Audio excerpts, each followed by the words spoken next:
جنت کی لڑکی اللہ نے مٹی سے نہیں بنائی، یہ انگوٹھے سے یہاں تک زعفران، گھٹنے سے چھاتی تک مشک، چھاتی سے گردن تک عنبر، گردن سے سر تک کافور، 130 فٹ قد ہے، 130 فٹ لمبے بال ہیں، یوں آتے ہیں آبشار کی طرح، اور پاؤں کی ایڑیوں کا بوسہ لیتے ہیں، اور وہ جو فراق پہنتی ہے وہ 3 میل کے دائرے میں گھومتا ہے، 3 میل۔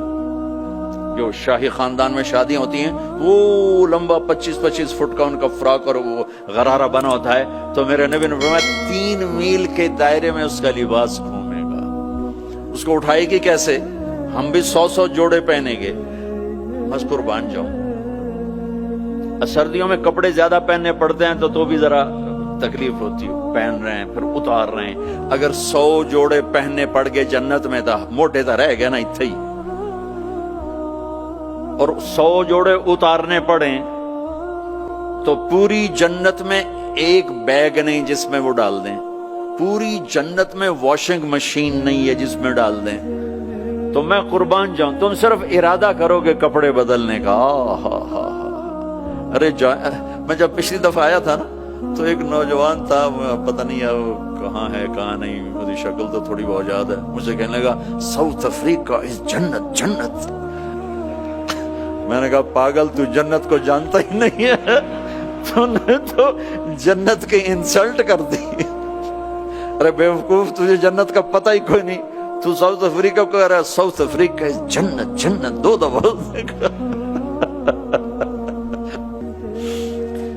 آپ ارادہ کریں گے کپڑے بدلنے، اللہ کی قسم اگلے 100 جوڑے غائب ہو جائیں گے اور نئے 100 جوڑے آپ کو پہناوا آ چکا ہوگا۔ نہ آپ کو پہننے کے لیے خود کرنا پڑے گا، نہ اتارنے کے لیے کرنا پڑے گا، صرف ارادے پر اگلے آگے، نئے آگے، پرانے غائب۔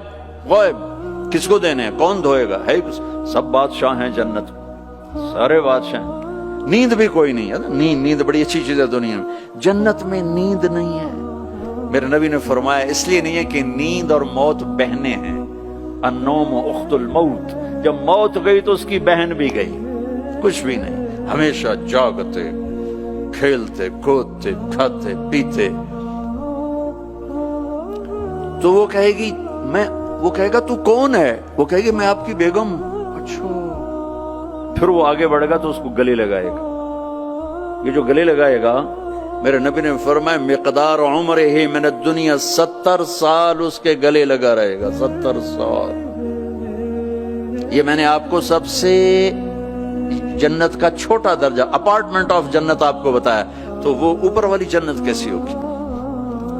میرے نبی نے فرمایا ان اللہ یتجلی للناس عامۃ ولابی بکر خاصۃ، اللہ پوری دنیا کو دیدار عام کرائے گا اور ابو بکر صدیق کو دیدار خاص کرائے گا۔